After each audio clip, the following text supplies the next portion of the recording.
Starting off in a peaceful neighborhood in a not-so-peaceful world, Lauren must find her way out of her parent tree's shade and into a light of her own to survive.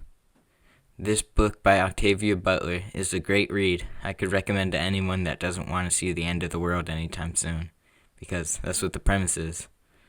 So maybe if you do, this will be a great read too. Apocalypse Now. The world's falling apart in 2024-7, while it was written in the mid-90s. From economical collapse to climate catastrophes, the world is falling apart in this book under the weight of man. Now, spoilers ahead.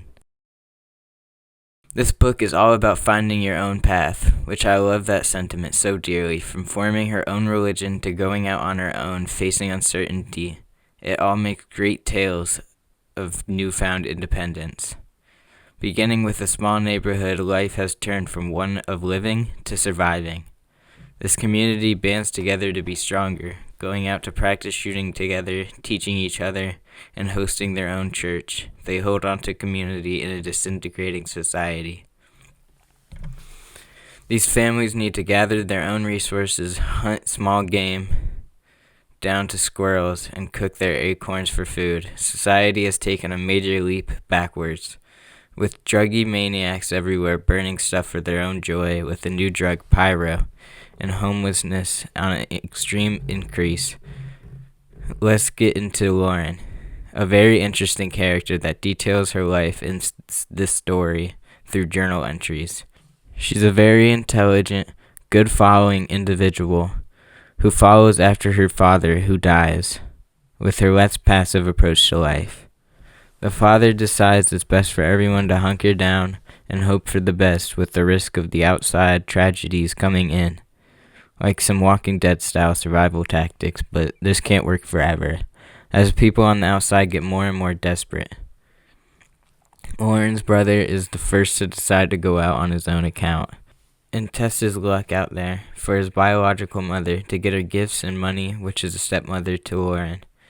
He loves her dearly and brings her back stolen goods from others to make her happy at the risk of his own life. He bands together with a gang and eventually winds up found dead by the neighborhood in a gruesome manner by the pair of maniacs. Soon after, the dad goes missing and is presumed dead. Then the whole neighborhood gets raided in a fiery and murderous fashion by these druggies who have a drug that makes them love fire, and almost everyone is killed or goes missing, including her brothers and mother. And in the process, the characters Zara, Harry, and Lauren manage to barely escape, with the neighborhood left behind like ruins of the lost civilization. Lauren decides it's time now to try and make her journey up north to where there's better jobs and safer living. Deciding to move on the course they plotted away from that, they get attacked, meet new people, which Lauren says her ideals to, and decides whether or not they are safe for the group, bringing in families, sisters, and a love interest of 60 compared to her 18. They move north, walking along where they witness forest fires, probably caused by the addicts, and keep going until the love interest tells them of a place he owns where they end up, and start hopes of another kind of community based around Lauren's ideals. Anyways, I love this book for its amazing depiction of a reality going through harsh changes, which is what Lauren's religion is all about, trying to change with it, adapting to a world in shambles.